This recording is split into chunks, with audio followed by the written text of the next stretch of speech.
You doing all right? Yeah, I'm doing good. How you doing? Fantastic. Fantastic. I hope you have a good day. Hope you have a better week. I hope your month is full of successful days and a lot of great ventures. I hope you just come up, brother. I hope your whole fucking year is spectacular. Oh, you hope my year is spectacular? Yeah. You got something you want to say to me? You got something you want to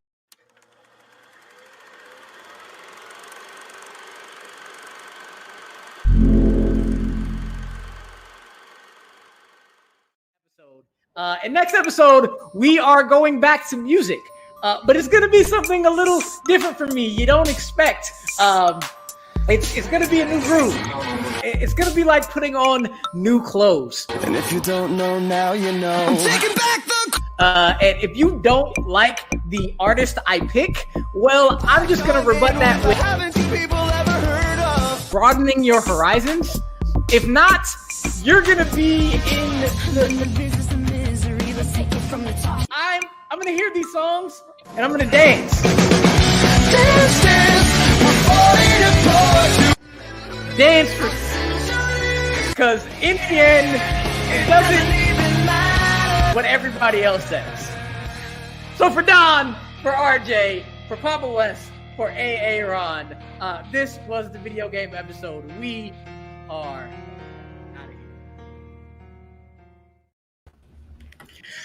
What up, family? It's your boy Amaru, and we are back for another episode of One Gotta Stay. I'm very excited for this crew and this one that we're doing. It's a couple new faces that I've been wanting to have on for a while. One that I haven't seen in a minute. You're my boy. And then two people I see all the damn time. But we are here for another great episode. Back to music. And we got 4 bands, groups, whatever you want to call it, that for me, I'm officially titling this episode the Invited to the Barbecue playlist because Black people fucks with these groups hardcore, and nobody will ever not admit to that. And those 4 are Linkin Park, Panic at the Disco, Fall Out Boy, and Paramore. They're amazing groups. They're amazing musicians, great singers. But before we get into that, we're going to start with our guests. And first up, my fellow North Carolinian, not the closest one to me on this call, but close anyway. Scott Harvey. Scott, how you doing? I'm good. It's great to finally be here. It's kind of wild that it's taken me this long, I guess, to make it on an episode. But yeah, I think you reached out to me personally with this topic because it's definitely close to my heart, and I look forward to talking about it with the rest of these guys who I know is close to their heart as well. Cool. And then when I put together this list, this was, sorry, Scott, the very first person I thought of because I was on another music thing with them, and one of these groups came up, and we clicked, and it was there. Caleb Coho. I'll be seeing you in another match thing a couple weeks from now. But we got to do a thing in a couple weeks, so I'm not looking forward to it. We can start off the debating now. How you doing? How you feeling? Glad to have you on. This is exciting. I finally made it on One Gotta Say. I think this is the last thing I hadn't to yet be on show-wise around here, and I finally did it, and I'm excited to be here. I believe this is like music-related podcast number 892 I have done with Scott. We every time music comes up, it's usually us on the same call, and I'm very excited. One of these groups, can we really call them a group anymore, though? I'll save that for later rounds. That's true. That's true. From there, I said it before, I say it again, and I'm going to continue to say it every time. You're my boy, Doug Castle. Good to have you back, sir. What's How up? you doing? How you feeling? What's up? I'm good. I'm excited to be here. I'm going to be laggy. I'm not even lying. I'm in a car. I was waiting for an appointment with Apple. I'm excited for this list. I'm excited to make Coho cry. Yeah, we're gonna do this. Also, I'm the one with better dyed hair. Just saying. Oh, okay. Come on now. First time I've seen you in like 6-7 months. New Doug. This motherfucker's spitting. Doug, you have the better looking dyed haired. I have the better looking arms. We here, man. This is true. I can't even argue with that one though. Right next to Doug is the person who's also the North Carolinian now. Used to be the Cali person. So basically me, but just a little further down south. Actually in the same city though. You're too tall, but I can't do nothing about that. Adelaide Spence. How are you doing? with the second best dyed hair in this crew, I'm very excited to be here. Whoa! I cannot wait to have another fight where I get muted and clipped at during the show. So big day coming forward. Everybody gets clipped at. It's a rite of passage on this show. And when I last but not defend least, Spider-Man 3, then you get mad. Sure. Last but not least, this man tweeted. Finally, I could talk about something. So as soon as he said that, I was like, on. Yes. Always love having him here. Alex, how you doing, sir? Great. Unfortunately, RJ couldn't be here. He's off somewhere. But it's really good to be back. It's one of the only music things that I personally can contribute to. I'm really excited. What a panel! All wonderful people in Adelaide. It's really great. And here's hoping that I won't be dropped like I was last time from the call. Although it's also a rite of passage. But we're gonna get immediately started. And you know what? You mentioned it. Doug, go ahead and just start the hate you're gonna get from other people. What is your number 4? I'm completely prepared for it because this band is no longer a band. It's one person, and it's only one person because it's their show, and it hasn't been anything but their shows since the second album, and it's Panic at the Disco, or aka Brendon Urie show. It's absolutely the Brendon Urie show. And with allegations that have been said, I don't like this guy anymore anyway. So he may have the voice of an angel, but he's not an angel. Yeah. Oh, I don't understand. I know nothing of these allegations. The man is a genius. He can sing his ass off. I don't understand you. But you know what? Ooh, I didn't mean to do that. I meant to do something else. I meant to do this so you can have the floor for like 2 seconds. All right, I can have the floor for 2 seconds. Sweet. So like I said, they haven't been Panic at the Disco since their second album. They stopped being Panic at the Disco when they stopped being a band and was a singer-songwriter that did pop. Granted, I'll give you one later, but it literally just became the Brendon Urie show. No one else really helped contribute to anything else for Panic. Isn't that enough, though? No, real quick, not because their first 2 albums were emo revival at best. And they helped push the pop punk genre. But then after that, we got straight pop music. And for me, as a fan of their first 2 albums, which were incredible, it was the band that made the entire album. It was the band, it was the performances, the live performances. When he went against that and decided to take the name and make his own thing, you stop being Panic at that point. Just call yourself Brendon Urie. I'll let you know this, Doug, and I'll take it up. Well, first off, does anybody else have Panic at no? Nobody else has Panic at number 4. We're all sane human beings. Yeah, we're all sane human beings. Okay. Yeah. Nobody does. This is what I'm gonna leave it at. I didn't listen to Panic before. It was just Brendon Urie. So that's fine. Most people didn't. Wow. It's a great point. It's a great point. I'm going to side with Doug for about 2 seconds. I think taking into account everything that Urie has done, which I don't think we should get into on the show, but feel free to look into it yourself. It's just it's a lot of different things. I think it's fair. I think it's good to at least acknowledge that in the rankings and in the overall state of the show. But I think calling that band, or even just him, if you want to say that, one note is insane. Every album is a constant new sound, and degrading it down to just pop is entirely ignoring the spectrum of music that Urie is exploring. I will say that I think what Doug brings up is what I would call a Maroon 5 situation, where you listen to Maroon 5's music in the last, 10 years. Tell me what anyone in those songs is doing except for Adam Levine. I don't see that same thing with Panic at the Disco. I mean, there are at least instruments being played in Panic's, even their recent music. I have my own thoughts about sort of their trajectory, but just saving it for the number 4 and the debate of whether they're a band or not. Yes, I think they are more of a band than other more egregious examples in this category. So there's that, and there's also this this idea that like a touring band rotates members all the time. That happens all of the time. Like there's dozens and dozens of bands.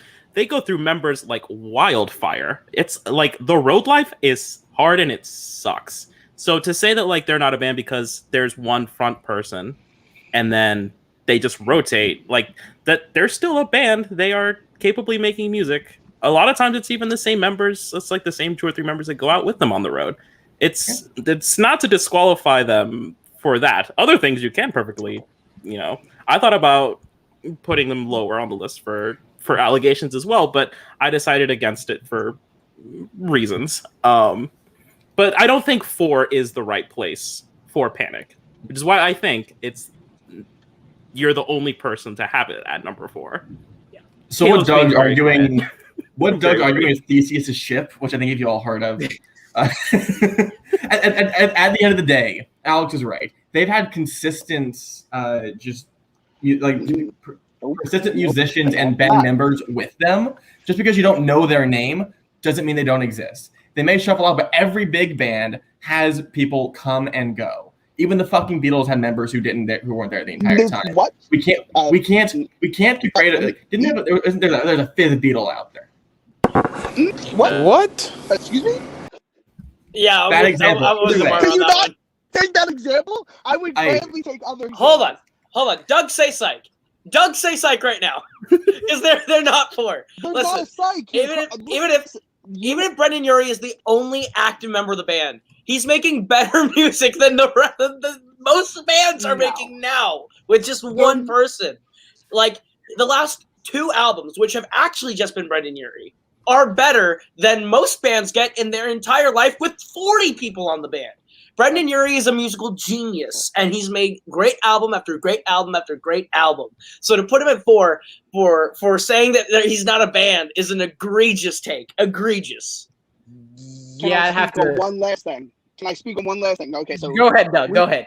Okay, so I agree with you that he is a talented artist. I will give you that wholeheartedly. Stop using the name Panic at the Disco. You are not Panic anymore. You haven't been Panic since the second album. You can say they used rotating. Panic since the 4th album. They haven't been Panic since the second album. That's when he said other people in the band for the next 2 albums after. What I'm trying to say is that's when they stopped being the actual band that they formed. The drummer and him were the one that wrote the records, the first 2 records. Oh my god! And the drummer was there until the 4th album. It stopped being the Panic at the Disco show after the second album. It stopped being that. They were no longer what the scene, okay, you can say what you want, but what the scene would recognize as a pop punk band or an emo band. They became a traditional pop band. You can say what you want. They became a traditional pop band. They played traditional pop. There's nothing traditional about them. There's nothing traditional about Panic at the Disco. There's absolutely traditional. There's traditional ballad songs that he plays. There's traditional rock songs that he plays, and there's traditional pop songs that he plays. There is nothing. There is nothing that links them back to being what at the heart and soul Panic at the Disco was. So wait, hang on. The now I have a different Panic at the Disco is just Brendon Urie doing whatever he wants. That's why it's been since album 1. Hang on. Now I have a different problem with Doug's argument, and that is they're just supposed to make the first 2 albums forever. I don't want that. That sounds like it sucks. Okay, so let me give you an example, clear-cut example of a band evolving through the ages and being that band and still having that iconic sound, and even losing a member and still having that kind of iconic sound. Blink-182, or keeping the members through the entire 30, 40 years that they've been together. Green Day. You can have an evolution of sound without losing who you are. And Green Day hasn't been good since American Idiot. Heard a lot of Green Day lately. Father of All was a masterpiece. You can say what you want, but there's definitely odes to Uno Dos Tres that are actually solid. There's definitely. But what you're saying is, okay, Doug, so we're going to call ourselves. Doug, you can keep going. This is not particularly for you, but I am gonna put this in for a second because we do have to move on. So make your final note, and we will keep going. Last final note is Panic at the Disco stopped being the heart and soul of what Panic at the Disco was after they just started cutting band members out. You can say what you want about having that or having that kind of sound and evolving, being awesome. That's great. I think he's a talented musician, but then use your name. Your name has been cued. Your name is, people know that. Stop using the name that people come to know as Panic at the Disco to transform everything about yourself. It's not just one thing. He transformed everything about the band. Everything. And to people that were fans of the music, you're betraying those fans that got you to those heights. Okay. We're going to get that into more of that a little later. But for now, Scott, go ahead. Let us know what is your number 4. All right, I would like to represent the sane people here, and I hope that we are all on the same page. That it's Linkin Park, guys. They're number 4. Yes. I mean, come on. Thank you. The other 3 bands. I mean, ultimately, this was an easy choice for me as to what my number 1 was, which we'll get to. But I like the other 3 bands quite a bit, and Linkin Park. I mean. Look, I don't think it's fair to categorize them as like, a Limp Bizkit type like rock rap. I think that's a little unfair, even though some people would go that far and say that they were like, part of that, era of early 2000s like rock rap music, which is just almost universally garbage. I do think they have some good songs. I do think the classics like, In the End, One Step Closer, like, those are good songs. They're bangers. I like the interplay of the metal and the rap. I think it actually works in small doses. But tell me an interesting song that they've made in like the last 10 years, maybe. Like, I'm sorry, but I don't know. I can't really point to any recent music that they've done that has been interesting. And I guess as a final point, I would just say, they made a song for a Transformers movie, and they are, to me, the epitome of a band who would be featured in a Transformers movie. Like, if you, just took a Transformers soundtrack and said, what band do you think would be on here? Linkin Park is probably your first go-to. So that's kind of why they're an easy number 4 for me. Oh, yeah. At the end of the day, they don't even belong here. This isn't the 4. Doug can claim it as his 2 or whatever later. They aren't even the 4. MCR got fucking shafted, and Linkin Park deserves to be in the grave. MCR is more in the emo than the pop punk. Right. So that's still more pop punk than Linkin Park is. Fair, yeah. Before I go on to everybody else's who possibly has Linkin Park, I will make some editor's notes. One, as it's my show, and I knew I had to at least try to be on here. I've never listened to My Chemical Romance in my life, so that's why they're not on here. And second, if there was going to be very quickly, but before Linkin Park was going to be on here, Maroon 5 was going to be on here. I always throw a curveball. But anyway, who else had Linkin Park as their number 4? Yeah. Everybody else but me. Go on ahead. Okay. Linkin Park has not been Linkin Park. They lost all the heart and soul of what made them Linkin Park after Minutes to Midnight. We all know this. Look, Linkin Park is totally fine. They're totally fine. Like, they've never made a song to me that I think is great. They made a bunch of okay to bad to meh to good. 1 or 2 good, I guess. Like, Numb's fine. In the End is fine. I like One More Light. I think that's maybe the closest thing they have to a great song they've ever made. But at the end of the day, Linkin Park is one of the most forgettable popular bands I've ever heard. They have nothing special about them to me. They are considered great because they're Linkin Park, I guess, but I don't see why that qualifies them to be great because they're totally fine to me. Especially in this discussion with the other 3 bands we have, Linkin Park was easily by far the one that I was like, get this way the hell away from the other 3 bands because it does not belong in the same conversation. Chester Bennington was good. I think he had a nice voice. I do think One More Light is a very beautiful song, but not to take not to shit on the band too much, but I don't think they're particularly interesting. Alex, do you want to do it? Or I mean, Linkin Park has 3 good albums. My favorite, of course, being The Black Parade. I'm a big fan of Danger Days as well. When I came on the show, I'm like, okay, I re-listened to a bunch of music from the other 3. I don't give a fuck about Linkin Park. Again, after In the End, I just do not give a shit. I came on accepting the 4, did not care to prep because at the end of the day, even like, oh yeah, I want to be well versed. Nothing in their library has made me want to dive into them more. If their biggest songs are fundamentally the ones that I care about the least, why would I care about everything else? And yeah, singles are sometimes not the best songs from an album, but you shouldn't have a band which you're going to claim is great when they are fundamentally musically and lyrically uninteresting to mass part of the populace. It's just like, oh, this is cool for like a year, and then I'm just done with it. I was trying to. I was really worried that Linkin Park was going to get me into trouble. So I was trying to think of like a way to get it like my point across, and the only thing I could think of is like when I moved into my first apartment, I had a bunch, like people gave me a bunch of stuff. I had it fully furnished. I had like a pretty good idea about what everything was going to look like, and 3 months after I started living there, someone came in with an extra coffee table.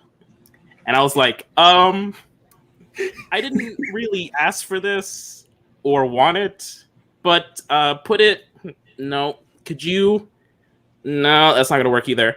I'll figure out something to do with it. I just, like, when I think about Linkin Park, I think of like a functional, yeah, that was a band. Like Maroon, actually is a lot like Maroon 5. Where you're just like, yeah, set that in that corner over there, and we'll listen to it if we need it. It'll be over there. We got it. Great. Thanks for that. That's how I feel about Linkin Park, kind of. But Linkin Park has also never had a songs about Jane. Like they've never had a genuinely great album. And looking through it, I don't know anything there. Everything is just like sort of background noise at the end of the day. Let's Maroon 5 out of peaks.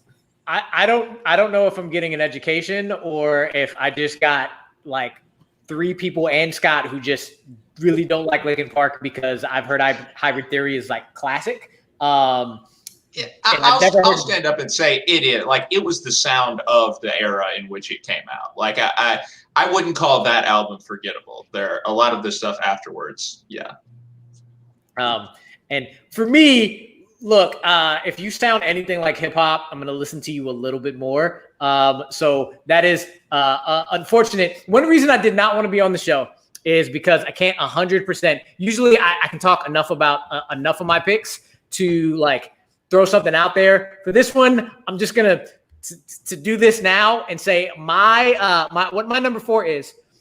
The way I listed mine is basically who I listen to the most to the least. Like these are basically groups and bands and singers that I have listened to after I was out of my I only listen to hip hop and R&B phrase, and it broadened my horizons and understood that more music that's a lot better. So this band is great.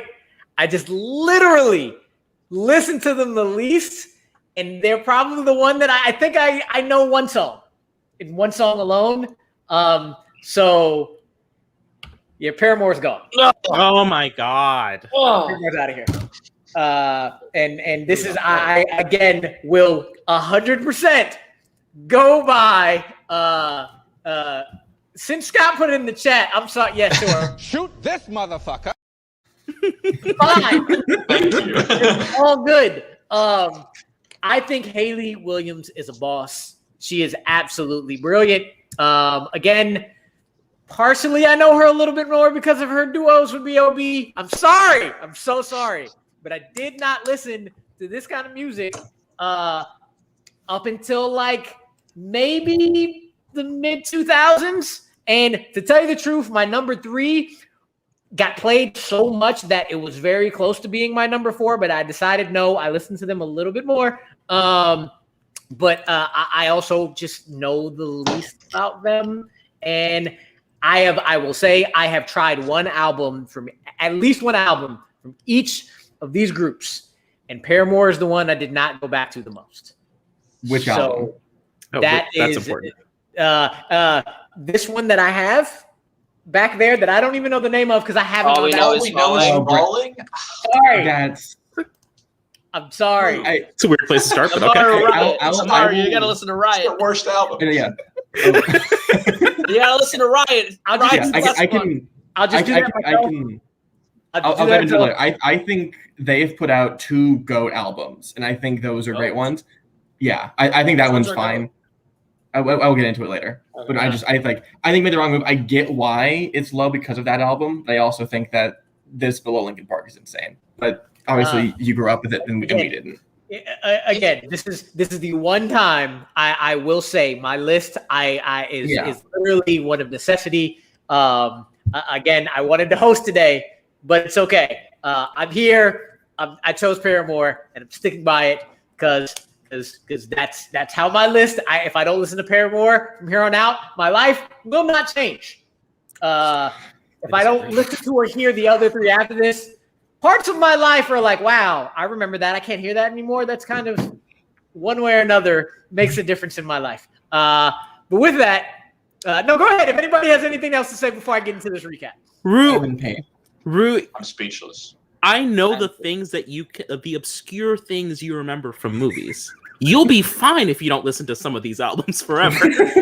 Educate yourself. See, I think that's the problem you're having, is you haven't logged the miles. I haven't. Logged I have some of not. those miles. And very, very truthfully, I will probably go back through all of these bands again after this show. But I kept it where I was because I wanted to be very honest about where I am with them. And Paramore would be gone first for me. It was close, but they're gone first. So with that, I had Paramore out first, while Doug had Panic. Let me get Paramore up out of here. And everybody else in Linkin Park, which again, I was slightly surprised. I thought it would be a little bit more mixed and balanced, but I guess Linkin Park wasn't the good as a curveball as I had thought. But you know what? Just to continue what we're doing, Coho, what's your number 3?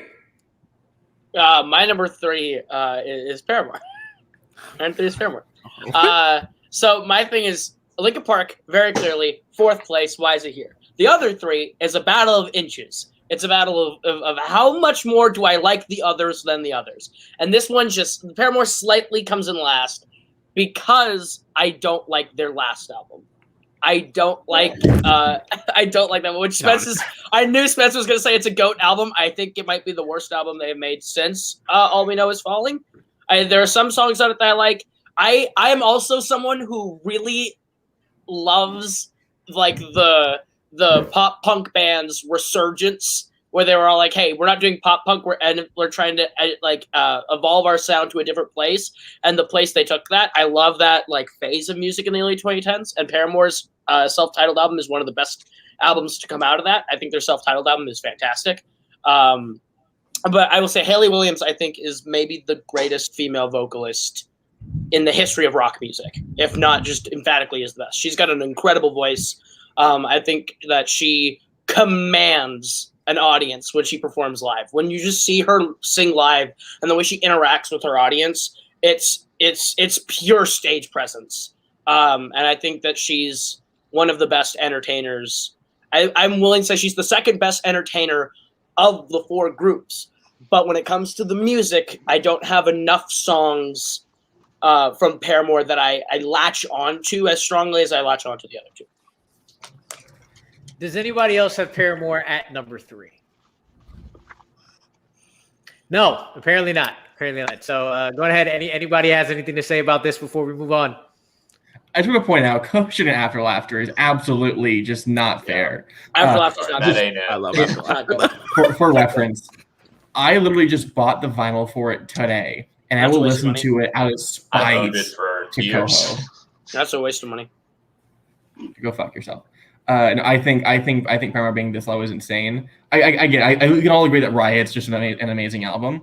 I think putting the self-titled below After Laughter is insane, but I know it's like a personal thing for you. Above After Laughter. That's what I meant. Great. I think Paramore has so much there, and I can get into my 3 in a little bit, that I think that you're just overlooking in comparison to these other 2 groups. Yeah, I think the other 2 groups are better. Check this out, though. First of all, you throwing too many big words at me. Okay, now, because I don't understand them, I'm going to take them as disrespect. Watch him. That's how I feel right now about this. Because, again, if you could have said any name for an album, and I would have believed you. That's why Paramore was also out for me, because I don't even know the names of their albums. I love the Cookie Dough Blizzard album. It's my favorite one. There we go. We're going to keep it moving. Doug, you're back. You're number 3, please. My number 3 is Linkin Park. So there's a reason that I put number 3. You can say what you want. You guys forget that I'm a lot older than probably everybody on this panel. Linkin Park, I was at that 2008 Live Aid when they did it with Jay-Z. That shit was phenomenal. Stage performance, there's nothing like a rock band like that did it. They were incredible. You can say what you want about, Hybrid Theory or Meteora, Midnight, but that last album that they put out was a genuine work of art, whether you listen to it or not. And for Chester Benningfield to go out on it, as that is his last hoorah, that's his last mark on this world with Mike Shinoda, that was incredible. To not even give Mike Shinoda any credit as one of the best producers to probably come into their realm with hip hop and rock is insane to me. To not give him any credit, that's insane to me. This man, if you watch his TikTok stuff, is incredible. Just watch how musically gifted this man is. Granted, it's my 3, so they're not as high as some other bands on my list, obviously, but I still attribute most of my childhood in skating rinks and skate parks and just going down to the mall to Linkin Park. You guys mentioned Numb, you mentioned Crawling in the End, but there's songs that just hit home for me on Meteora. There's songs that hit home for me on Hybrid Theory. There's songs that hit home. You can say what you want about the Transformers song, but if you listen to that album by itself, which it came from the album, it didn't come from let me pick it up because it's a Transformers song. No, it came from the album. And then Michael Bay was like, "Ooh, I like that song. Let's put it in." They get a lot of shit, but it's a genuinely good album. And that last album, it's a piece of artwork. For them that's their final note to go out on that. I think that note is beautiful, and if you haven't listened to it fully, go listen to it. Give it a chance. I just honestly, that's why they're my number 3. They hit home. They are my childhood. So Mike Shinoda, his verse on Spray Paint and Ink Pens with Lupe Fiasco is amazing. That Numb Encore mix is oh my God, so good. Ridiculously good. A good amount of those songs on that album were great. However, when I was living in in Mayfield Heights in 2002, and every single person that was not a person of color, that was the majority of my class, kept singing In the End over and over and over again.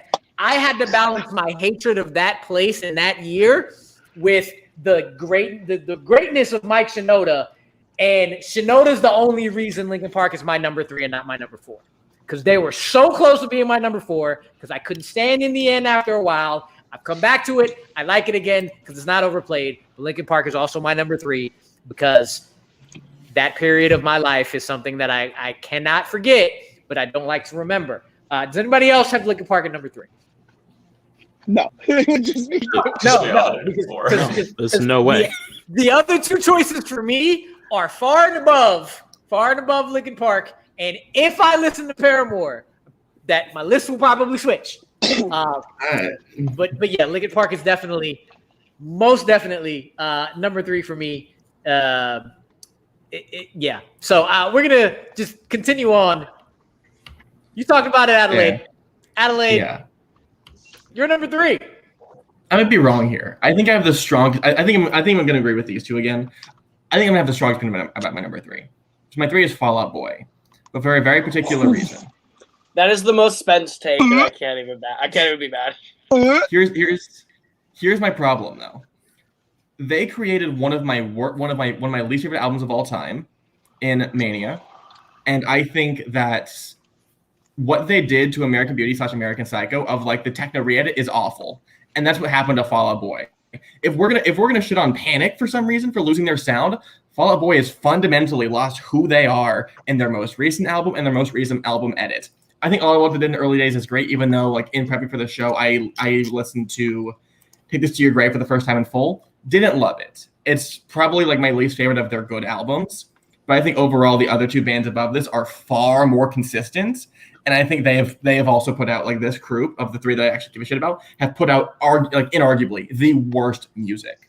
They have lost who they are as a band, and while they put out some of my favorite albums of all time, they have fucked up hard recently. And I think it didn't. I think it's insane to put them above two people who have created genuine works of art in the last 2 decades. Paramore has created a genuine work of art since Go 2013. fuck yourself. Apple Laughter is incredible, and you need to listen to it Haven't again. made a great album in like almost 10 years, man. You dumb, dense motherfucker. You will listen to it again. I will road trip I've with you. listened to After Laughter twice, and it gets worse the second I time. will bring it to fucking Iowa, and we will listen to it. You're not coming to Iowa anymore. Oh, does anybody else have Fall Out Boy as their number 2? Oh wow! Oh wow! Oh wow! Scott. No one likes Mania. Listen. I think I pretty much agree with Spence's take. I mean, their music nowadays is very overproduced. Very like we're trying to get on Super Bowl commercials and like pump up commercials for like ESPN sporting events, things like that. Like it seems like almost calculated for that specific purpose. And it's just a lot of noise. I'm not a huge fan, but I mean, again, you talk about a band that was the sound of their era. Like Fall Out Boy was the sound of pop punk, like after Blink-182 sort of trailed off for the 2000s era. From Under the Cork Tree, Folie à Deux, which is my personal favorite album of theirs, and even Save Rock and Roll, which was a more recent album of theirs. That's their last good album, easily. I think I like sort of the classic rock influence that they did on Save Rock and Roll, but it's gone astray after that. But they're still really good. Like I still listen to, like I said, Folie à Deux and a lot of those other albums all the time, and they were big for me in their era, but I can't see myself being interested in what they do going forward unless there's a huge overhaul again. Yeah. It's really funny how the three of you, your exact like reasons not wanting them to listen to them in the future is the exact opposite of me, where the two groups I have left are the ones I consistently like, oh, they're coming out with something, I'm going to give it a try. I want to see what they do, because what they've come out recently, bangs. But anyway, Alex, go on ahead. Well, I'm looking at their album, their discography here, and from Under the Cork, or excuse me, Take This to Your Grave, I think is actually pretty underrated. Yes, it is underrated. Yeah, from Under the Cork Tree, I think is great. Infinity on High, it's fine. Like. It's fine. It's like when you're listening to rap music and someone's like drifting away from the beat just like a little bit, and you're like, okay, hang on, just come on back. You're okay. Come on back. Folie à Deux, the common syndrome, right there. Yeah, Folie à Deux. I was with you. Save Rock and Roll took way too long to come out. American Beauty, American Psycho was fine. It was fine, and Mania was fine. It was fine. And that's their career. And you know what really, actually why they're so low for me, and it really hurts because they were maybe my favorite when I was a kid, was play actually all of your music. You have all this great music. Play some of it. We never even heard half of the songs from Folie à Deux ever played live. Play your music. We like it. What are you doing? You're touring this album. Play the music. I went to Fall Out Boy in concert. They didn't play half the songs I wanted them to play. It was awful. But their cover of "I Wanna Be Like You," solid. Their cover. I just gotta say that I think Mania and After Laughter are on the exact same footing. I think both are easily the worst. Like they're not good. I actually think Mania is slightly better than After Laughter. I think there's actually he's just don't pay attention to him. He's just trying to Heaven's trigger Gate. us. Heaven's Gate is actually really good on Mania. The song The Heaven's Michael Gate Cimino is really movie? good. But I'm gonna stand by this. I think American Beauty, American Psycho might be my favorite Fall Out Boy album. It's not their best, but it might be my favorite. Yes. I think that. Okay, now it's my turn to throw That's- up. Hold on. I We think have a the clip? album is good. I think American Beauty, American Psycho is actually a good album. Twins, Skeletons, Hotel, and NYC, I think is the best closer song of any Fall Out Boy album. I love Favorite Record. I honestly really love 4th of July, Novocaine. I think there's not a bad song on American Beauty, American Psycho. I think it's a really good album. And of the albums of like post-pop punk, the reinvention stage in the early 2010s, it's the best of those to come out, unless you count Danger Days, and then Danger Days is the best one, but then it's American Beauty, American Psycho. But I think those two are like great. I can't because MCR's not here, even though they should be. I know. Man. You Sorry. officially upset Caleb Boatman. You were fucking stupid. I know, for Boatman putting and I are Mania actually over gonna After have a Laughter. Bowman and I are actually gonna have a fight. I'm sorry. So let's do this recap and let's just actually get into it. So for the top twos, me and Coho both have Panic and Fall Out Boy. Scott and Alex have Panic and Paramore, and Doug is the only one without Panic. Still don't understand why, but with Fall Out Boy and Paramore. So I tried to get RJ to send in a video to talk about his number one. He tried to send it in, didn't work. So right now, I will say, for the numbers going out, 2 people say Paramore, 3 people say Panic, and 1 person is on an island saving Fall Out Boy. I will say, RJ would have joined that person in saving Fall Out Boy. Nice. He was very, very, very happy about that. But will the person, since you are on by yourself on an album, will the person who saved Fall Out Boy go ahead and give your reasons why? Where is It wasn't your me. boy tonight? I hope he is a gentleman. First of all, the disrespect that I'm getting for Take This to Your Grave, that was a banger and a half if you didn't listen to it. First of all. Second of all, fucking Saturday was a fucking original dance. Let's go there. And also I'm going to take it back to why this is probably my favorite pop punk band of all time. I actually got to play with these guys. I was a young little kid playing some pop punk music at a local venue in Pittsburgh, and I got to have some fun with these guys, and I got to actually meet them, and it was fucking awesome. I was right when Take This to Your Grave came out, and it was just an amazing experience, and we have to decide what albums that we keep. 2 albums are quintessential to my pop punk, childhood. Pop punk upbringing, if you will. Take This to Your Grave and Under the Cork Tree. Do you know how many local shows I went to where Dance Dance was played at and and Sugar We're Going Down was played at? They literally, there wasn't Panic played anywhere. There wasn't Paramore played anywhere. There wasn't Linkin Park covered anywhere. Fall Out Boy covered for years. They're still covered today. They're so quintessential to the pop punk world that people just don't like the shit on them now because of how they change up things. You want to say Mary is a shit album, go ahead. But here's the thing. At least they're still trying as a band. At least they're still together as a band and a unit. At least they're still trying to evolve. You can say what you want about other bands, but Fall Out Boy will always still be that 4-piece that we're eventually going to break up. They were going to break up, and then they stayed together, and they created an influential sound for rock and roll for themselves. They went out and toured that album. You want to say they don't play their songs? That's great. There's some songs that they don't play live. There's some songs that are meant to just be album songs. But if you listen to them or you heard them, there's bands like Brand New that are that have been influenced by them. There's bands like Taking Back Sunday who has been influenced by them. There's bands that are out now. A Hot Mulligan, if you never heard them, go listen to them. Regrown, go listen to them. There's bands that are touring nowadays that have influence from Fall Out Boy alone. No other band on this list has been influential to the pop punk scene as Fall Out Boy. You take away those albums, you take away some of the greatest bands you'll ever listen to. With that, Doug, you can continue to comment. I just wanted to give you your time. I'm going to just say who everybody saved. quickly say that Brendon Urie has the best voice I have heard in I don't know how long.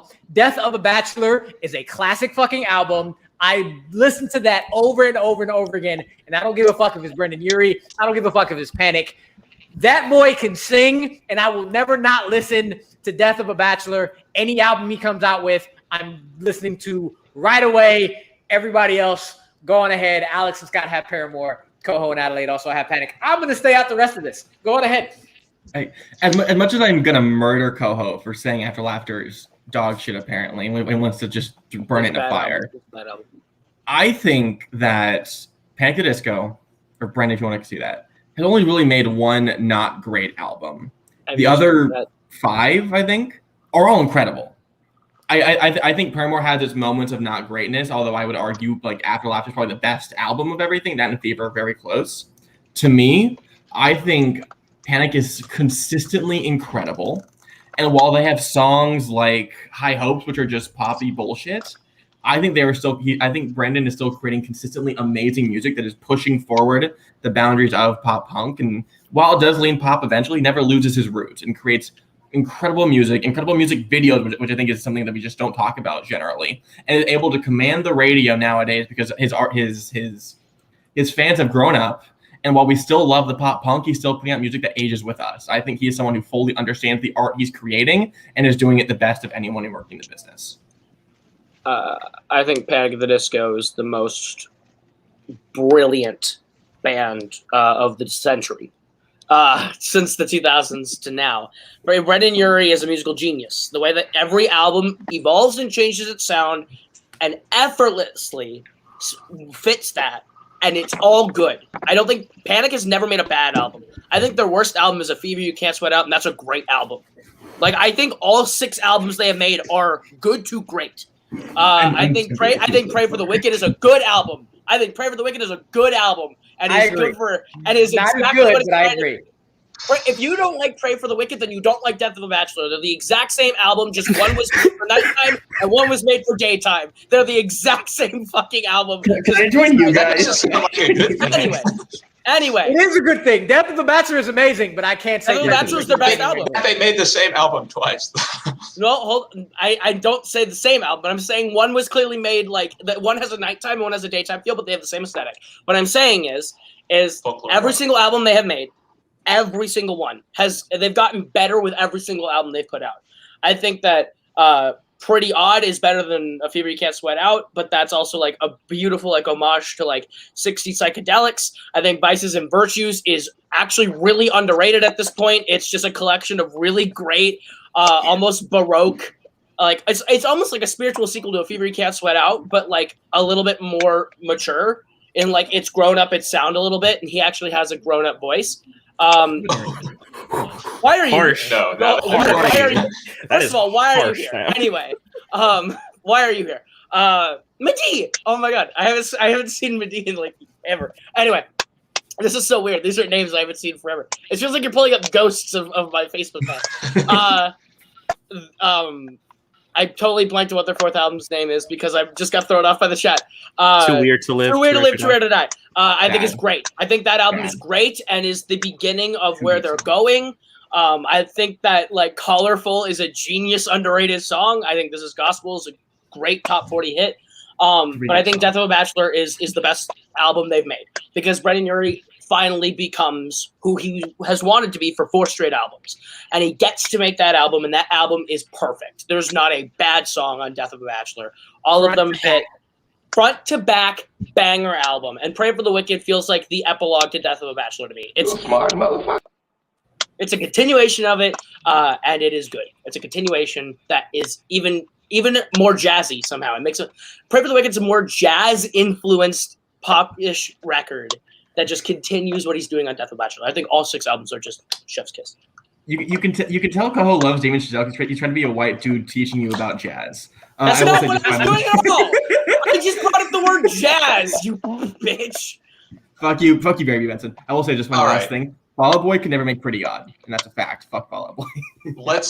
let me just enough. it's time to talk about what is clearly the best band here. For me, it's not even close. Is it a band or is it just Hayley Williams? Because that's what it was when it started. Fuck you. Fuck No. you. I will say Panic rates 2 for me because Pretty Odd is one of my top maybe 5 albums of all time. I think it's genius. But Paramore, 2 words, consistency and maturity. That is how I would classify their music over the years and what makes them the best band. I think they have consistently evolved in interesting ways that go outside of the pop punk sphere. Obviously, Riot, Brand New Eyes are firmly in that sphere. But then, yeah, they started going towards a more adult contemporary rock sound with their self-titled, and then like the new wave, like awesomeness of After Laughter, and just the lyrical themes on that album are, I think, show that their maturity and show how far that they've come. And they're around the same age as me, so I have a personal connection to them because, you know, all of our music tastes have evolved over the years, but Paramore is a band that I remember listening to Misery Business when it came out on the radio, and I have loved them ever since then. So they're kind of that band for me, and I feel like they've grown up along with me growing up, and so that's really special. And yeah, one of the best concerts I've ever seen as well. I waited for 3 hours outside in the like almost sub-freezing temperatures. And it was worth every second of that wait. I had an incredible time. Hayley Williams, unbelievable stage presence and performer. Guys, come on, it's Paramore. Scott, hold on 1 second though. Like, if you lose Brendon Urie, don't you lose that Taylor Swift song? And I don't think you can survive without it. Wait, how do we live without me, Scott? We need me. It is possibly Taylor Swift's worst song of all time. Okay. I went there. Technically, the rules would be you'd only lose Brendon Urie's part of that song, but still. I mean, he is the better part of it. He is the better part of me. That's probably fair, yeah. Well, I want to request out now that we do Taylor Swift songs and or albums, and Scott and I just get to yell at each other for 2 hours. Well, you had your chance. You I know. That sorry. episode sounds awful. I'm not gonna lie. We need to redo it. Oh my goodness. So here's the thing about Paramore, and my list overall is, it's the one that I feel most comforted by. I agree with Scott. It's all about consistency. It's all about maturity. I don't believe that given the opportunity, it would be fun to hang out with Brendon Urie. It sounds kind of exhausting. It sounds like a nightmare, actually. The way he describes his own life, it sounds kind of awful. And I don't believe that this, in his latest albums, and I like those albums. Those albums were pretty great. I like all of Panic at the Disco's albums.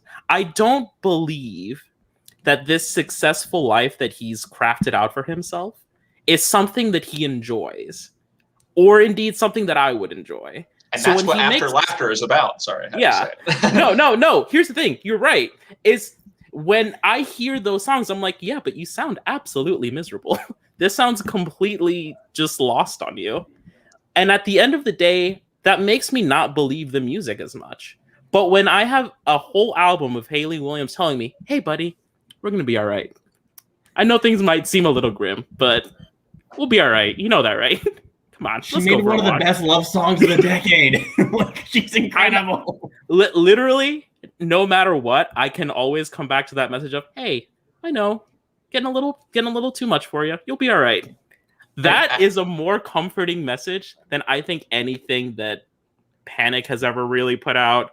Fall Out Boy, love him to death. Nah, never really had like that meaningful ballad ever.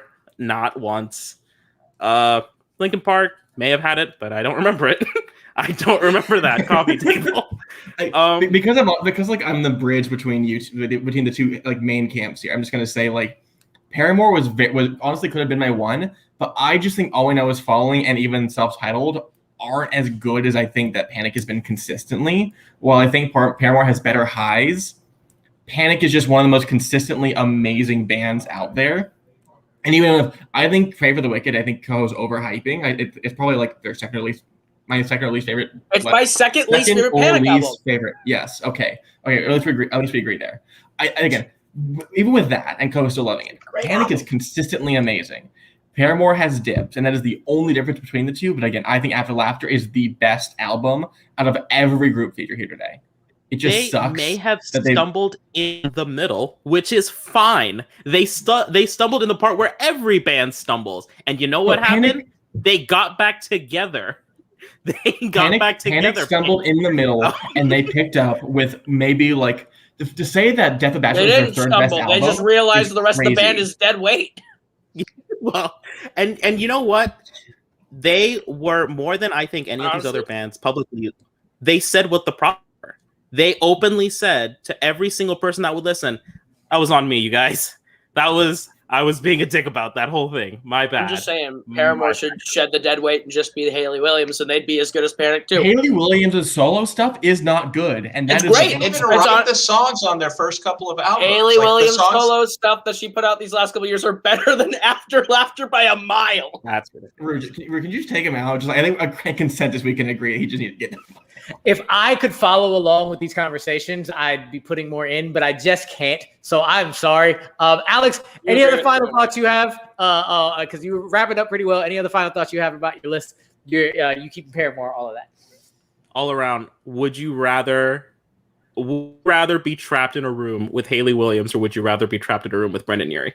Think about it. Don't answer me. You don't have to. Tell me right this second. Hayley Williams, a guitar.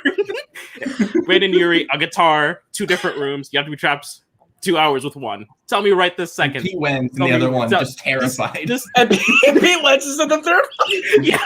Pete Wentz. Message. Not even Patrick Stubb, just Pete Wentz with a bass guitar. Adelaide, you were adding on to that, so go ahead, give us your final thoughts on your pick, this list in general, and everything else. I think I've said it pretty concisely. Linkin Park, Who Gives a Shit, Fall Out Boy, a couple good albums, really shitty recently, and probably the death of the band. Paramore, so close, making some of the best music of the 2010s, and it just sucks that I don't love the 2 albums. Panic at Disco being one of the most consistently great bands of all time. Only really having one bad album, even then, that's an unpopular opinion from my perspective. I think they are inarguably one of the greatest groups of artists working today, even now it is just one artist. Brendon Urie is still one of the best minds working in music, period. Yeah. Doug, go ahead, give us your final thoughts. I'm with you on Fall Out Boy. They were my number 2. But your thoughts on your group. RJ was also with you, and anything else you want to finish up on. All right, cool. All right, I said it. I mean, oh, you're muted now. You went from unmuted to muted. Yeah. There you go. Oh, why do you? Yeah, good. There we go. Ah! I don't know what's happening. I'm not touching your mic. Doug. I'm going to unmute it. We're going off the rails, but I don't care. I'm going to unmute you. Don't touch nothing. We will figure this out. You should be unmuted. Okay, now it says I can't do that. Your turn. You unmute. We're going to get there eventually, people. All right, am I good? Yes. Cue Timmy the Sheep. All right. You guys named a lot of great stuff. But yet again, without my band, your bands wouldn't exist. Your bands wouldn't exist. Plain and simple. Without Fall Out Boy, there would be no Panic. There would be no Paramore. The reason you got Paramore, the reason that Hayley Williams got signed and why it became so popular, because she got signed as an artist, and then they formed a band around her. The reason that happened was because of Fall Out Boy. Because the booming success of pop punk. The reason that Brendon Urie got signed with Panic at the Disco, Fall Out Boy. So if you eliminate Fall Out Boy, you don't get those albums. You don't get the greatness that it is. Again, I put Panic out maybe for a personal reason. He's an incredible musician. The other things that happened in his life, I don't agree with. Linkin Park, personal childhood. Paramore, I think she's one of the most talented vocalists. I'd go even beyond rock and pop punk. She's just an incredible, talented musician in general. She wrote one of the greatest love ballads that I've ever heard in my life that made me weep even to this day. But Fall Out Boy, you can say what you want about the modern albums, but their original stuff was incredible. It transformed pop punk. wait, you're not playing a lead in a song? They even made jokes about it because metal bands, punk bands, everyone was like, "You're not playing leads in songs? That's weird." But without Fall Out Boy, you wouldn't have the other day. I'm going to keep going from here. I am going to laugh a little bit that Doug said Paramore and then went immediately to she and not they. But sure, Hayley Williams is that memorable. For other reasons, Alex, I would be in the room with Hayley because she's just a dope person in general. But again, I just didn't listen to them. This is one of the ones I didn't go back to. Low key, one album listen, they'd probably become number 3 because my deep-seated hatred for that year of my life with Linkin Park makes them number 4 for me, really, truly in my heart. But I can't honestly say that's true when I didn't listen much to Paramore. I only listened to a little bit more Linkin Park. It's probably because of Mike Shinoda. When it comes to Fall Out Boy and Panic at the Disco, these are the 2 that have been in my rotation more and more as years have gone by, and the 2 that I will continuously listen to anytime they come out with an album. But Brendon Urie's voice, the music that he makes, the songs that he creates. Again, Death of the Bachelor is one of my favorite albums of the 2000s. I absolutely adore it. But Fall Out Boy is amazing. I love them as well. But again, I'm the least knowledgeable person here, so I'm going to move it over to Scott. Scott, give us your final thoughts, please. Okay, I mean, top of the list, Paramore, all-time iconic band who are constantly reinventing themselves both musically and lyrically, and at the center, a front woman who, is I keep using the word iconic, but that's Hayley Williams. Even people who don't listen to this type of music are captivated by her, and it's easy to see why. Number 2, Panic. They never quite reached the amazing high of Pretty Odd, but a lot of fun sort of theatrical music over the years. And Brendon Urie, I echo what everyone says. He's an outstanding performer and voice. Fall Out Boy, again, very defining. They define their era. Some truly iconic music in the early days, and I don't think time will be as kind to their more recent stuff. And Linkin Park, thanks for coming out. Go, finish this off, please. Linkin Park should not be in this conversation. My Chemical Romance is mad. Gerard Way did not go through what he went through to be snubbed on One Gotta Stay. Gerard Way did not create one of the worst Netflix series adaptations of all time. Despite to miss this list. Whoa, listen, but Linkin Park is an abomination to be in this list, and honestly, they can go away forever, and I wouldn't be mad. I think Fall Out Boy is a really good band. I think their last album was the first real misstep they've had in their career. It's not a good album, but I'm still interested in seeing them continue and keep going because I love American Beauty, American Psycho, and I do love Save Rock and Roll. I think both those albums are really well done, especially the actual song Save Rock and Roll with Elton John. Bless up, that song's great. Paramore is a really good band. I think they are also a band that took a major misstep with their last album. They can course correct and do good things again as well. Hayley Williams is maybe the greatest female rock artist of all time. And honestly, if she went the Panic route, I think she'd be even bigger and better than she could be right now with Paramore. But I think Panic at the Disco is the best band to work in the last 20 years. I think Brendon Urie is a musical genius, a musical talent. 6 great albums, all of them fantastic. And I think that Brendon Urie is a top 3 music vocalist all time across all genres. I think Brendon Urie's voice is that great and that powerful and that strong, and his control of his voice is unparalleled. I think there's only one other singer today that can hold a candle to Brendon Urie across all art forms and genres and mediums. Brendon Urie is amazing. Panic at the Disco is the best of these 4, and obviously the one that's got to stay. And as you can see at the bottom, me, Cole, and Adelaide kept Panic. Doug and RJ, who couldn't be here today, kept Fall Out Boy. And Scott and Alex kept Paramore. I very much enjoyed this education today. Thank you all very much. Please listen to My Chemical Romance, Amaru. Please listen to My Chemical Romance. Sorry, I don't know. More Paramore. I really don't. I will be listening. Paramore will be going on the phone as soon as we're done here. But before we do all that, I do have to go to my riddle for next episode. And for next time, summer is here.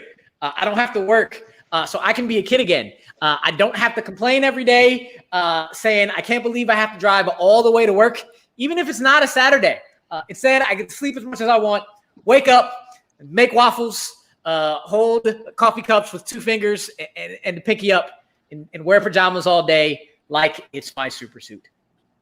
For Scott, for Coho, for Doug, for the Patriarch Adelaide Spence, and for Alex, this was a very fun episode of One Gotta Stay. We are out of here.